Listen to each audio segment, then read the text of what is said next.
Good afternoon, good morning to everyone. It's a great pleasure for those who aren't familiar with Cardiol to introduce you to the story, and for those who have heard the story before to update you on the significant progress we're making towards fulfilling our ambitions of changing the landscape for the treatment of inflammation associated with cardiovascular disease, particularly important areas of heart failure medicine, such as myocarditis and chronic heart failure. So today I'm going to take you through basically an overview of the company, which comprises a leadership team with over 30 years of extensive experience in developing important medicines, primarily focused on heart failure medicine. This is an area that we've focused on our entire careers. This discovery that we're developing here at Cardiol Therapeutics is rooted in a very powerful scientific basis. We now have advanced clinical programs in important areas of cardiac inflammation. We have a strong research pipeline to provide long-term developmental pathways and long-term diversity in our pipeline. And we've protected all of our developments with a strong intellectual property position to ensure we have strong positioning in the market for decades to come. Really, the genesis of Cardiol Therapeutics, which is the Cardiol's basically second major effort in cardiac inflammation, was the discovery made at the National Institute of Health, which basically demonstrated that cannabidiol, which is a very interesting chemical entity, could reverse inflammation and fibrosis in a model of diabetic cardiomyopathy or diabetic induced heart failure. That was an important observation because really fibrosis and inflammation is not well addressed in the entire area of heart failure medicine, and heart failure remains a leading cause of death and disability in the Western world or the developed world, and a major cause of hospitalization and rehospitalization. We've now developed one of the most sophisticated forms of this medicine. It's a pharmaceutically produced, pure cannabidiol formulation manufactured to the highest standards of the pharmaceutical industry. And it is this lead drug candidate that is the subject of advanced clinical programs currently ongoing internationally. We also have a new subcutaneous formulation of this oral medicine in development with the specific targeting of chronic heart failure. So with respect to our pipeline, the most advanced program is a phase 2/3 program studying cardiac inflammation in patients who become COVID positive, which activates the immune system and causes a systemic inflammatory response and allows us to study the cardioprotective anti-inflammatory properties of this drug in that clinical setting. We have a pending program in acute myocarditis, which has now been cleared in multiple nations, and we are now preparing to initiate that program globally. I'll describe that program. That is a phase 2 study. And then we have a new formulation that we are looking forward to taking into formal development this year in a very exciting area, which is diastolic heart failure, which is arguably one of the largest medical markets in the world today.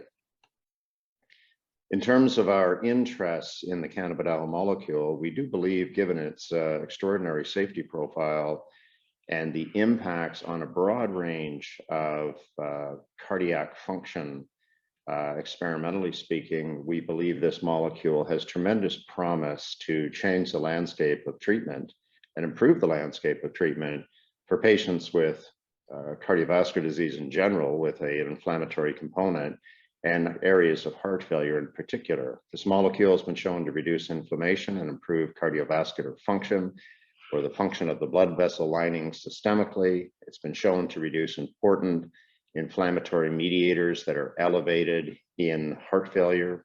It's been shown to reduce key markers of cardiac inflammation and improve cardiac output.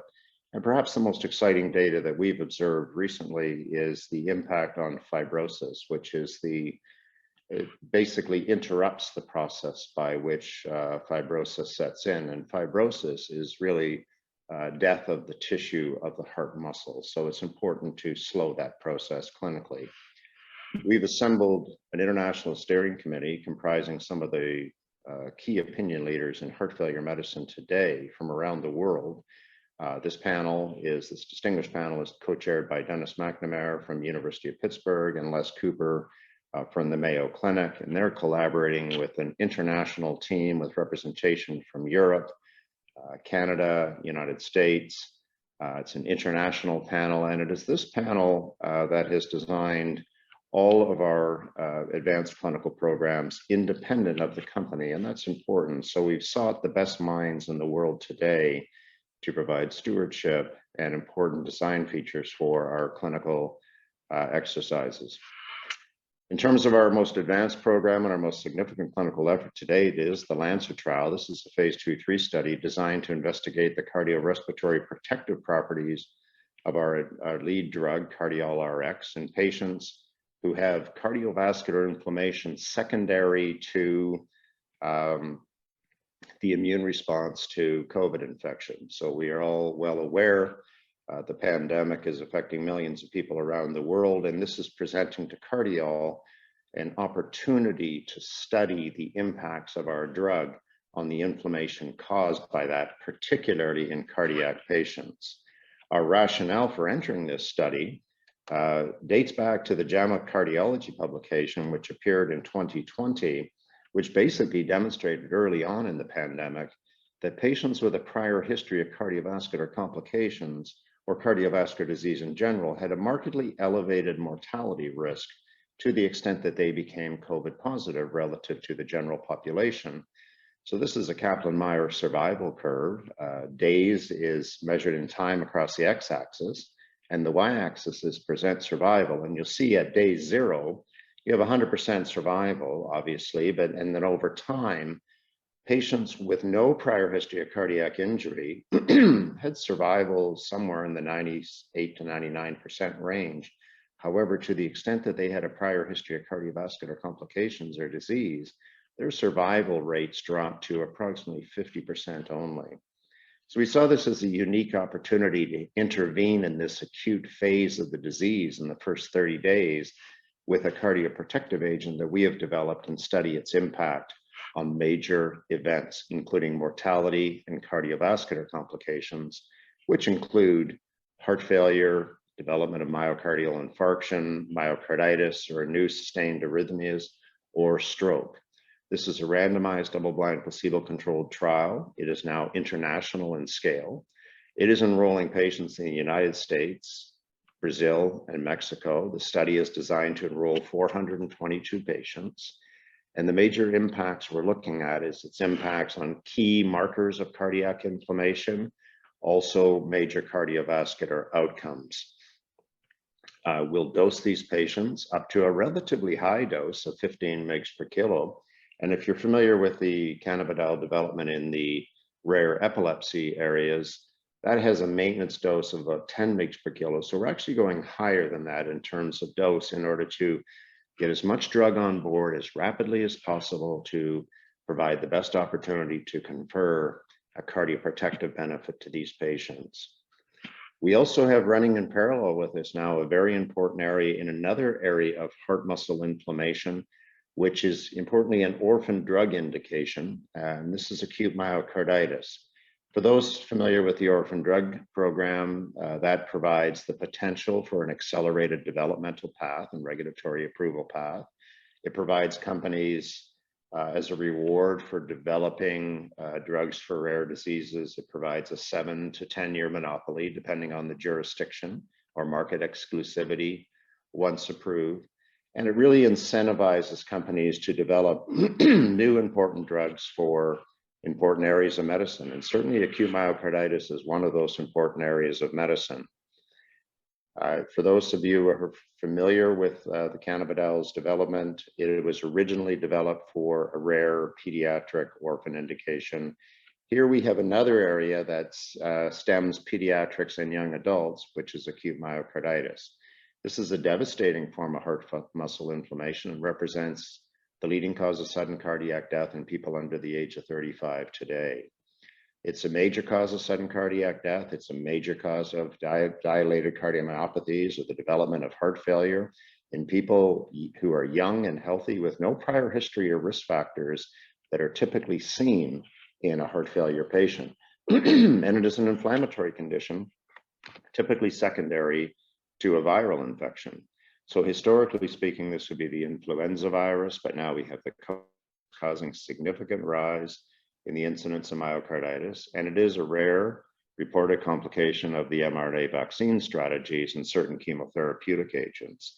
So despite the fact that this is a rare cardiac indication, its prevalence and incidence is on the rise in the wake of the pandemic and the wide-ranging use of various vaccine strategies. Importantly, as mentioned, this is an orphan drug indication. This does provide the potential for fast-track regulatory designation, fast-track regulatory approval, and an extended period of market exclusivity post-approval.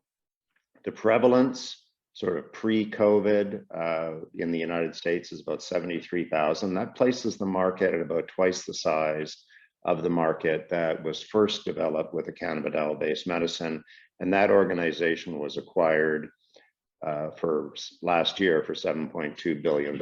So we believe there's an opportunity to develop significant value in this area. And the reason we've addressed this drug to myocarditis is basically illustrated visually on this slide. On the left, you see normal cardiac tissue.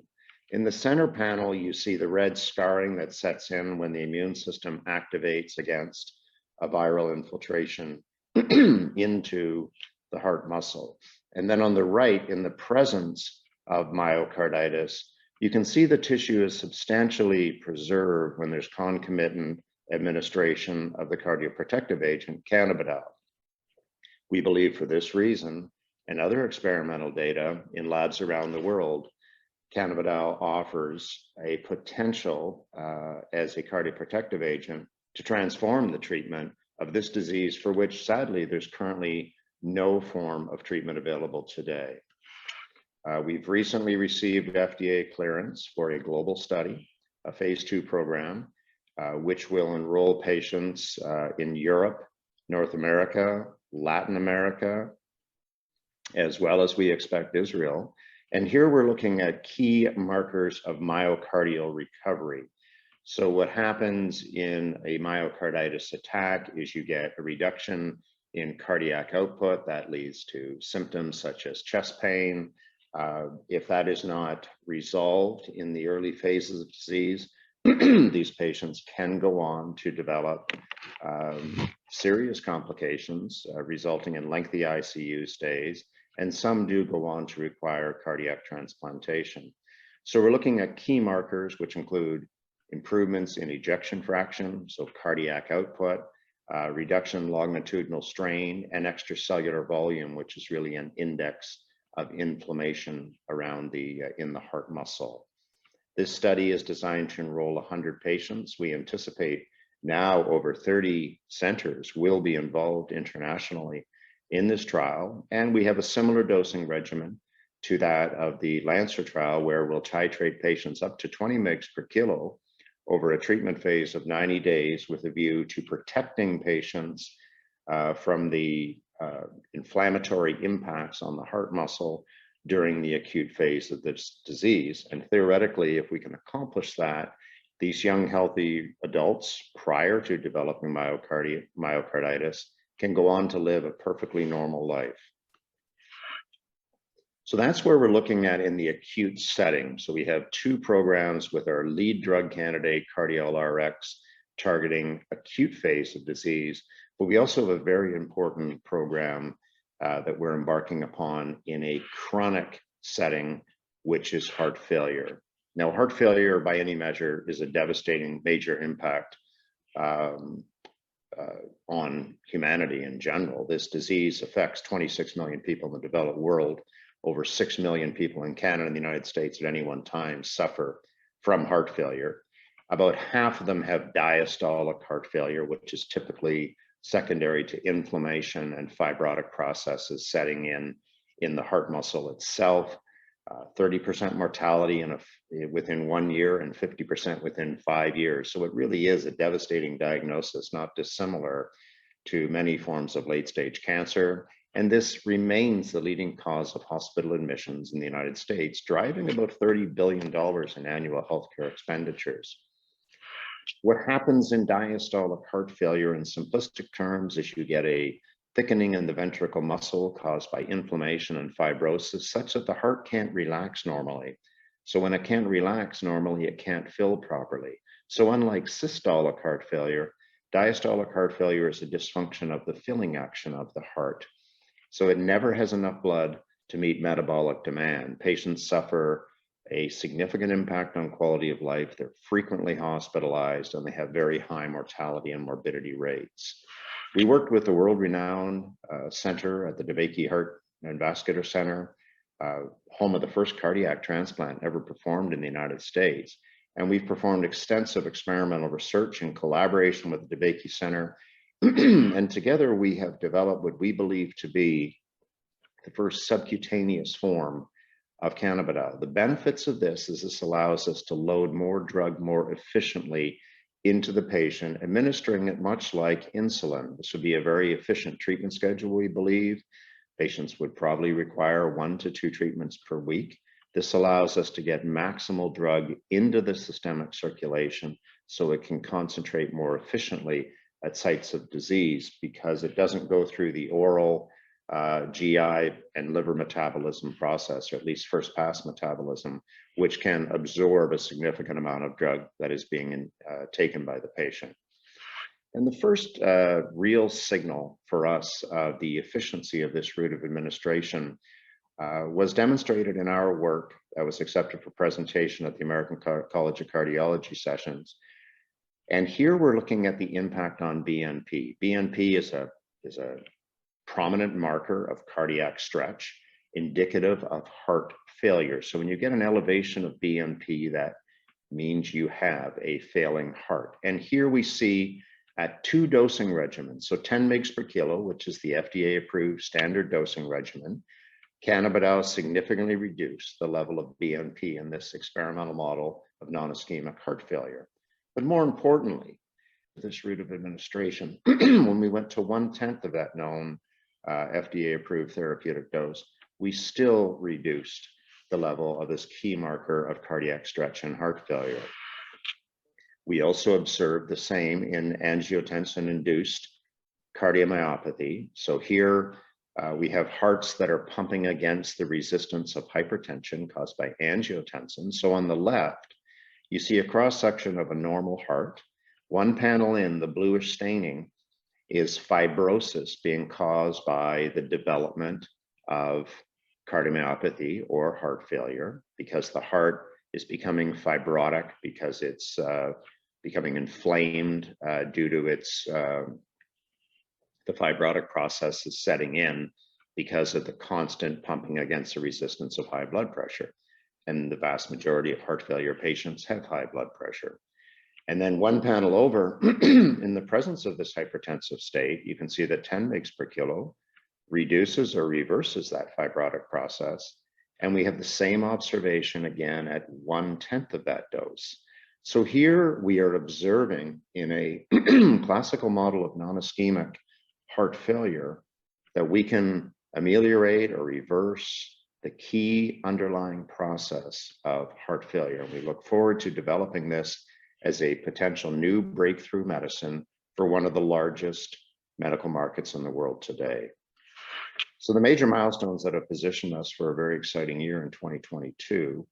In 2021, we reported one of the largest phase 1 trials ever conducted with Cardiol RX, our oral cannabidiol formulation. It demonstrated the drug in 52 adults to have an extraordinary safety profile. We initiated the landmark Lancer trial, which is a phase 2 international program that is operational now on an international basis.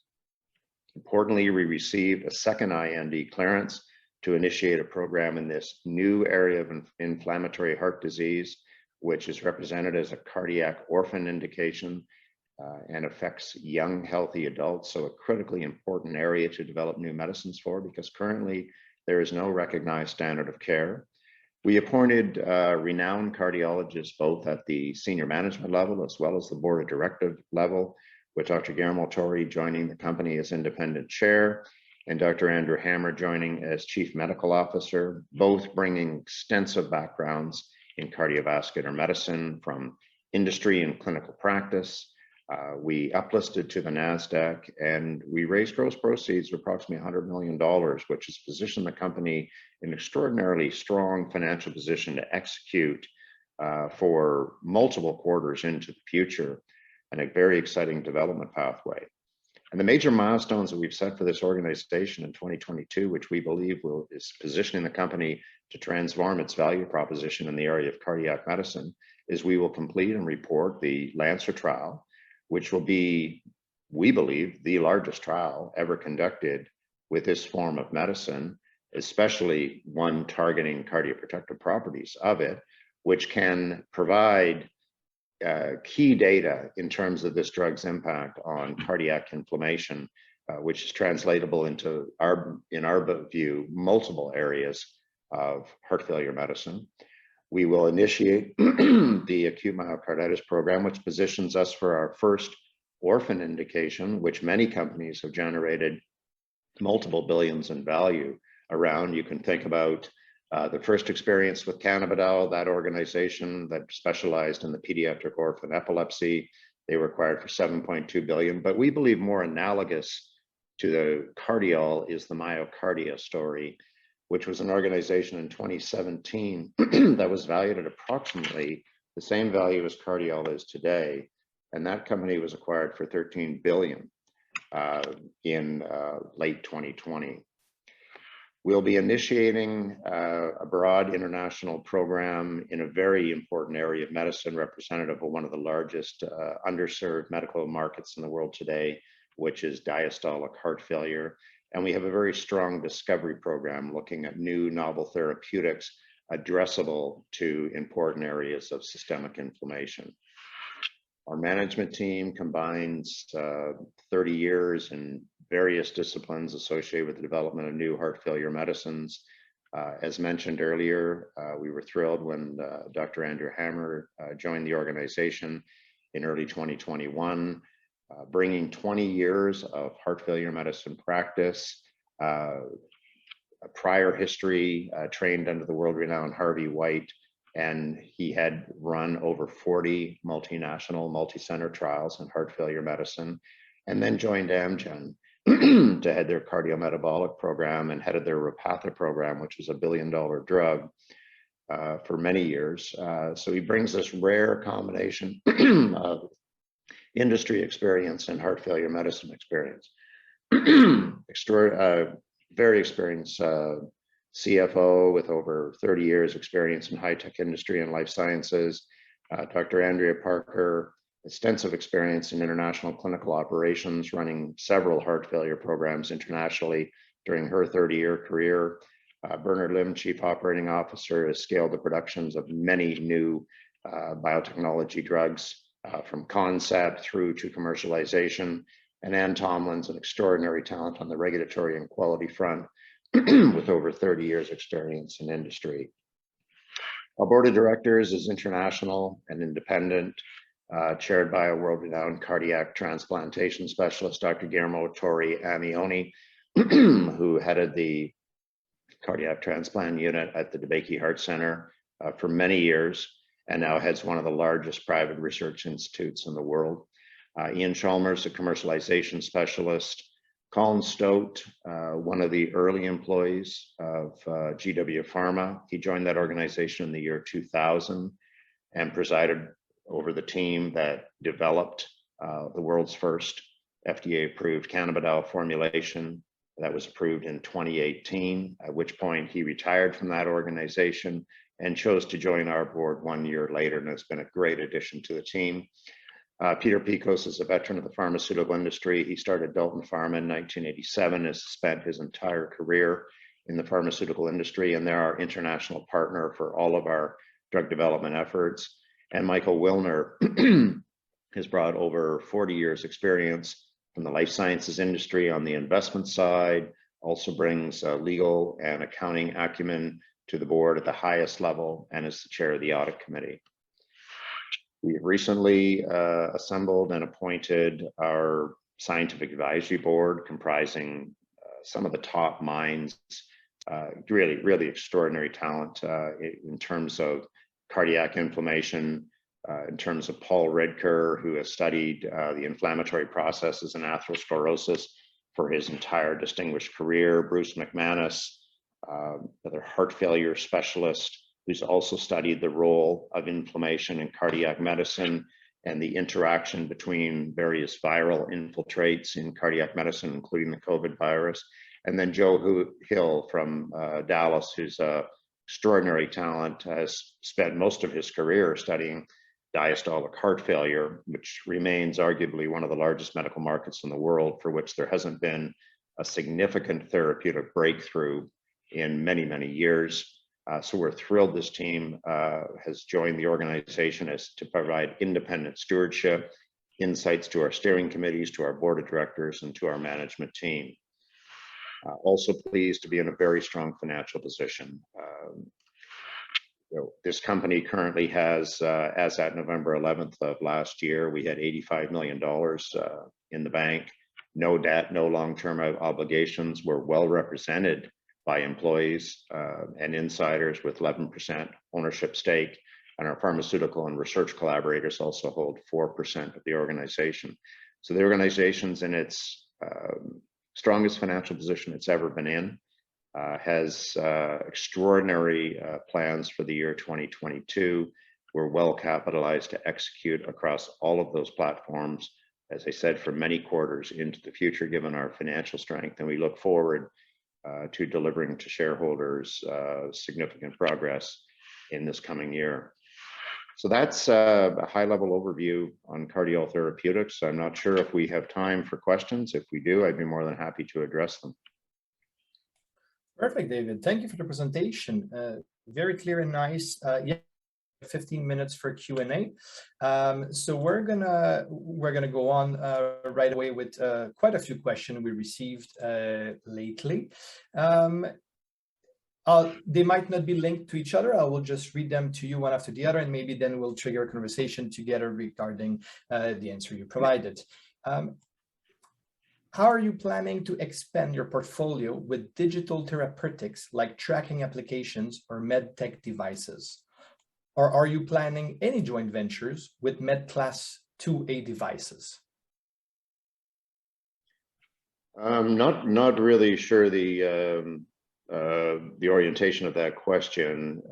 Obviously, the patients we'll be treating will be on state-of-the-art care with respect to what is available in the industry right now. But if you look at acute myocarditis, currently there is no standard of care for that condition, and those patients can progress to require heart transplantation and lengthy ICU stays.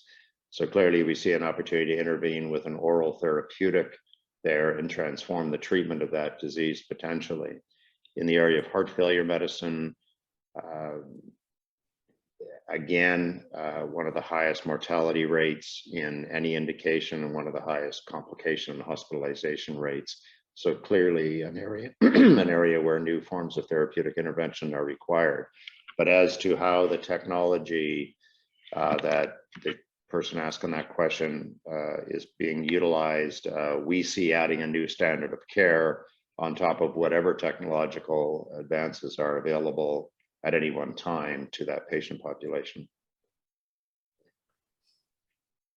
Okay, so basically the person sent the precision saying basically she meant if it's possible for patient monitoring and collecting more data. So basically if it's included in trials and how much more data you're ready to gather with the use of those 2A. But yeah. There have been advances. So a lot of these patients with heart failure are at markedly elevated risk for cardiac arrhythmias, for example, and there are devices that can measure cardiac rhythm status remotely. So patients will likely be using those more frequently in the future to monitor their own status and keep their physicians updated remotely in this new digital world.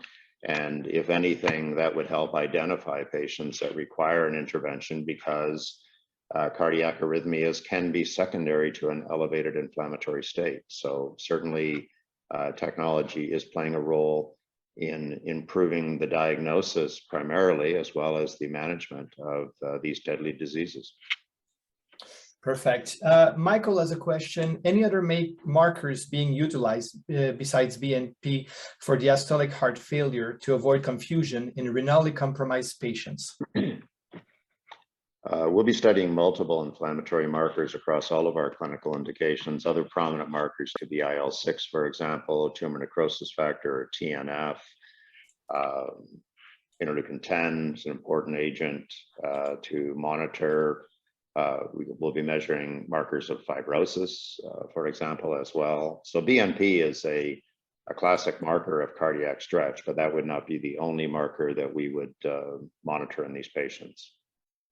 Perfect. Following this, Thomas is asking, when do you expect the Lancer study to be finished in this phase? Our current public guidance on the Lancer trial is to complete enrollment in Q2. So we all know that the pandemic is causing significant challenges to healthcare systems around the world at any one time. We're pleased to be represented in 3 of the highest impact countries, which is the United States, Mexico, and Brazil, where we're randomizing trial patients to the study. But we have to keep careful monitor on the ebb and flow, because sometimes, remarkably, too many patients can challenge hospital centers so significantly that they can't focus on clinical research. But we now have active enrollment ongoing. We plan to complete the study on schedule as to the best of our ability, and then look forward to reporting that trial in the second half of this year. Perfect. 2 more questions from Julian specifically on that. How many patients are included in the Lancer trial? The Lancer trial is designed to randomize or to enroll 422 patients in total across 3 participating nations currently. Perfect. And do you practice gender medicine, divide female and male between in trials? Randomization will ensure the groups are balanced for all the various demographics. Perfect. And the same thing for age, I guess. Do you know what would be the approximate median age that you're going to reach, or still no idea on that? There's a min-max in the enrollment criteria in terms of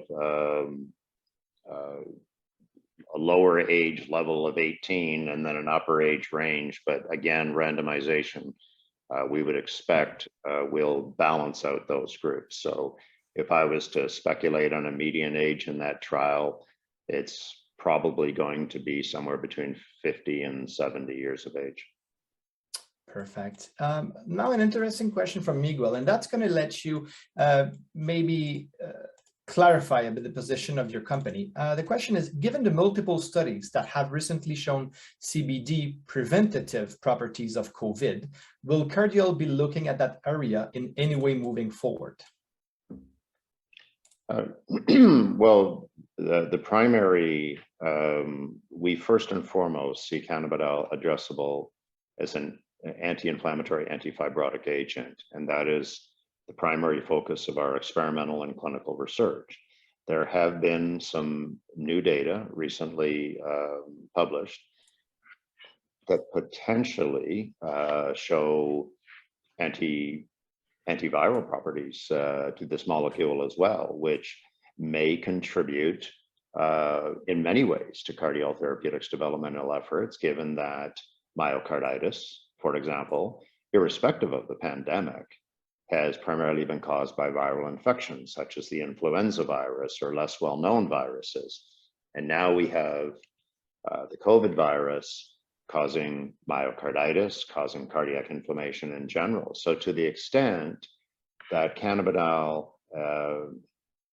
is shown to have antiviral properties in patients, that would be extraordinary, because many areas of cardiac medicine that are particularly challenging today, such as myocarditis, which takes the lives of young, healthy adults and young, healthy athletes in their prime, is caused by a virus. So to the extent that we can address both the viral replication aspects of what's causing the inflammatory attack on the heart and address or interrupt the inflammatory and the fibrotic process that's leading to permanent heart muscle damage and scarring, that would be an extraordinary therapeutic option. And so we look forward to following research around the world, as we always do, with respect to the medicines that we're developing.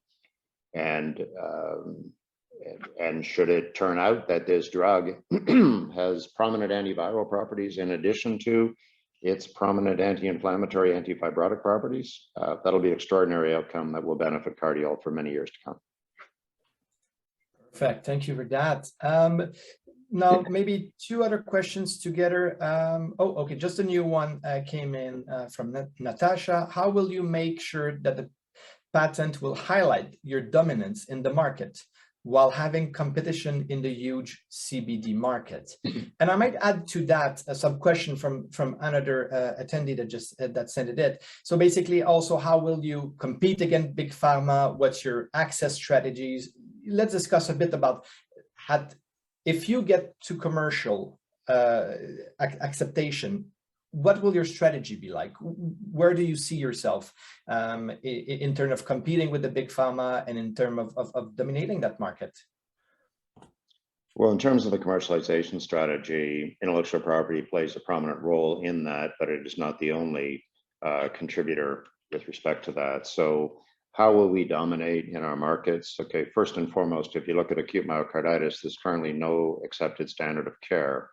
So this, we would expect to have orphan drug eligibility, which would provide a 7 to 10-year monopoly, not dissimilar to other orphan drug monopolies for many other areas of rare disease, both in cardiac disease and other pathological processes. So we'd expect to have the orphan drug monopoly. We have extensive intellectual property around the way we formulate the drug. Remember that we are pharmaceutically produced. We're not extracted from a botanical source. So all of our medicines are made with organic chemistry or chemical synthesis. So we rely on the international standards by which the vast majority of medicines are made today, which is pharmaceutical GMP.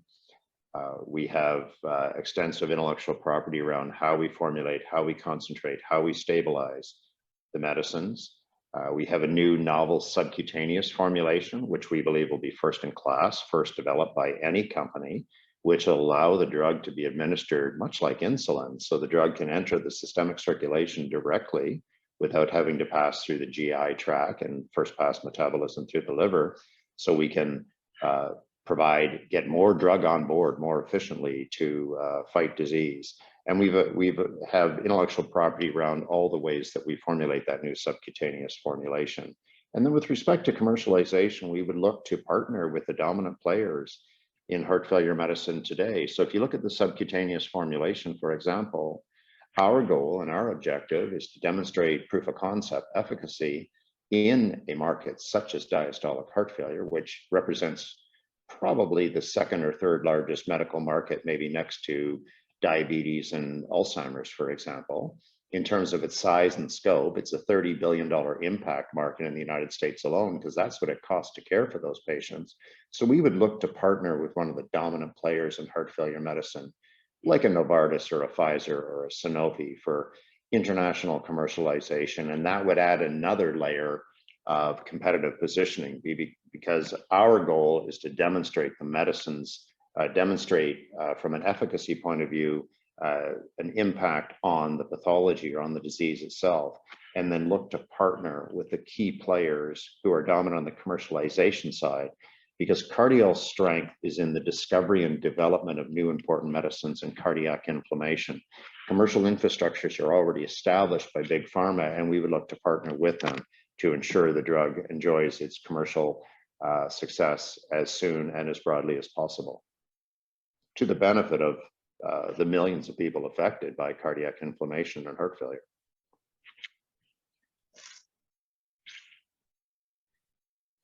Absolutely, and that brings us commercialization into your pipeline, basically. So we got to ask a lot of questions about your share price, about why is it so low and everything. It's not easy to explain why it is so low. I would rather focus on the potential and where it should be at, or maybe ticking the boxes for investors. So we have about 5 minutes left, David. So if you don't mind, I will ask you to comment just a few of key milestones and key events to remember all our audience of what happened during the last year, and that maybe right now the company is in a downtime of news, because basically when you have a study going out, there's nothing to report until you get that study completed, and then it becomes very binary. Either it's an FDA approval or either not. But if it's an approval, then obviously it has massive consequence, positive consequence for the company.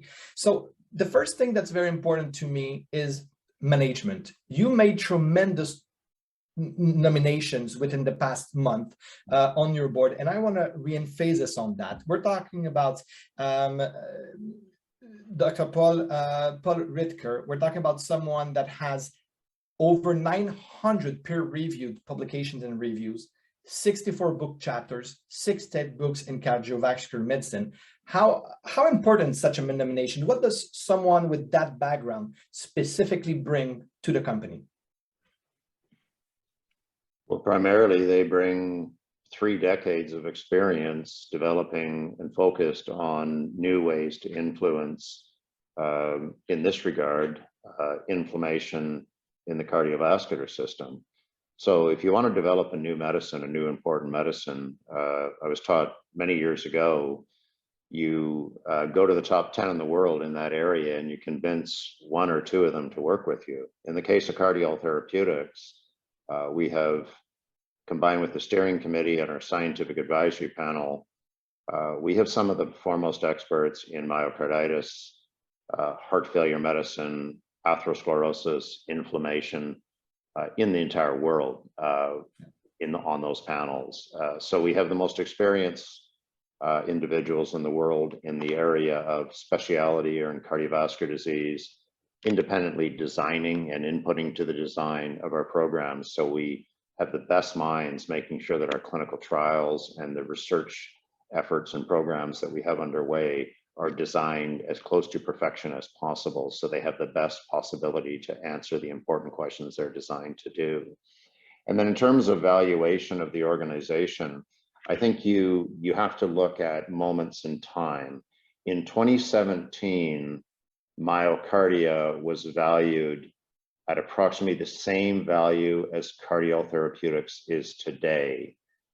In less than 3 years later, they were acquired for $13 billion.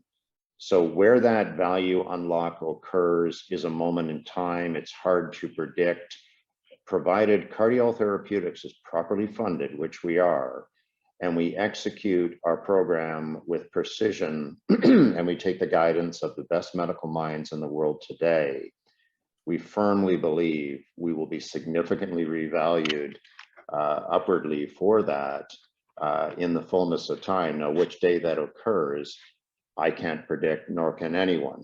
But we believe fully that as long as we stay focused on our strategic plan and we execute across these broad areas of medicine, and here we're talking orphan indications that can be worth billions, we're talking mass markets that can be worth over 10 billion in the case of heart failure.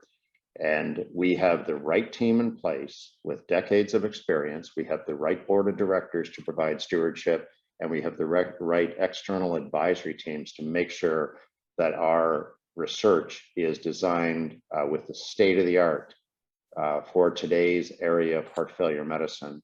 And we believe if we continue down this path, shareholders will be significantly rewarded for their patience. But which day that happens and which day the general market stands up and pays attention, I can't tell you that, but it's imperative and it's incumbent upon this team to stay focused on executing the plan, because ultimately that will lead to recognition of value. So absolutely, David, I sadly have to stop you. It's 3:45, your time is up. Maybe 2 very quick answer. Phase 2, 3 Lancer for everyone to remember. When do you expect the results? The phase 2/3 trial, we'd expect the results in the second half of this year, and the myocarditis program we expect to initiate imminently. Perfect. That was the second question. All right. Well, thank you very much for this, David. That was a very great presentation. I hope everyone got a better understanding of where Cardiol is at and the very clear milestones that are coming very, very soon from now, within the next 6 months. So thank you for that. And we're happy to talk to you again soon, David. Thank you, David.